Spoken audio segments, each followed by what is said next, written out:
ជំរាបសួរអ្នកទាំងអស់គ្នាបាទថ្ងៃនេះគឺយើងមានលំហាត់មួយច្រើនសម្រាប់ខ្ញុំមកធ្វើការដោះស្រាយជូនអ្នកទាំងអស់គ្នាទស្សនាក៏យើងកាត់មិនស្អាតដែរបាទគឺលំហាត់ limit x ជិត0ពេលដែលយើងយក x ទៅចូលក្នុងតម្លៃនេះទៅយើងឃើញថា x ចូលតម្លៃនេះទៅវាបាន sin a ដក sin a វាបាន0ហើយឥឡូវ0វាបានរៀងវាគឺរៀងមិនកំណត់0ទៅ0អូខេអញ្ចឹងដើម្បីអនុវត្តបានយើងត្រូវដើរតាមរូបមន្តនេះបាទគឺខ្ញុំឲ្យគេមើលអញ្ចឹងយើងតាំងមកកសលនេះជាតួ a ទៅយើងទុកមកអានេះយើងសំជាតួ a ហើយនេះជាតួ b អញ្ចឹងយើងស្មើមក limit x ខិតជិត0ដាក់របស់ហើយយើងលុបទៅភាសាវារបស់នេះអញ្ចឹងយើងបានពី sinនៃ a sin នៃ a ដក b អញ្ចឹងសំនេះគឺសំ a យើងបានអញ្ចឹងមកសំអានេះសំ a បូក b x គឺសំ a នេះដកនេះ b ដក b នេះសំ b របស់យើងគឺ a ដក b x នេះចែក2មកគុណឲ្យកូននៃគ្នាបានសោមនៃសំ a របស់យើង a បូក b x តែនេះទៅជាបូកវិញបូកនៃ a ដក b x នេះចែក2ពីលើ x របស់យើងនេះអូខេស្មើដល់ទៀតនេះខិតជិត0ហើយ2សៀនចឹងអានេះ a ដក a អស់ bx អានេះសញ្ញាដកគុណដោយដក bx វាបានបូក bx ចឹងវាបាន 2bx កែ2តាមនេះហើយគុណដោយកូននៃចឹងអានេះ bx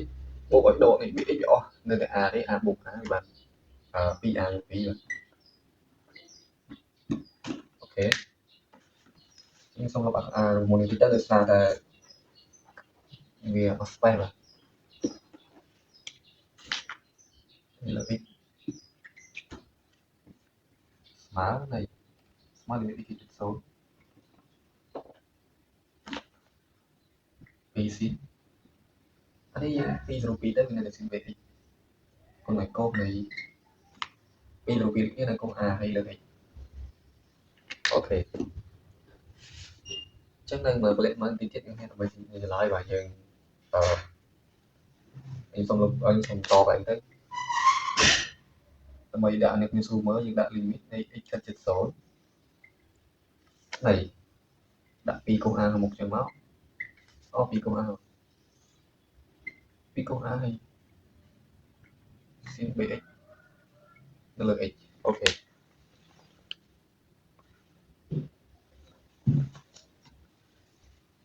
ខ្ញុំសូមលុបមើលតិច space អីបាទ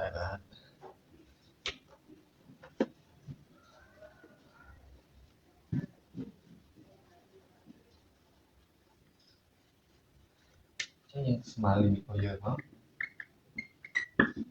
វាគេចិត្ត0នៃ2a 2កូន a ដល់2a កូននោះ2កូន a ហើយsin នៃគេដាក់ទៅស្មើ3ស្មើបាទកូននៃ sin នៃ bx លើ x វាទៀតបាទអញ្ចឹងយើងត្រូវដើរតាមប្រព័ន្ធនេះមួយបាទគឺប្រព័ន្ធ sin នៃ ax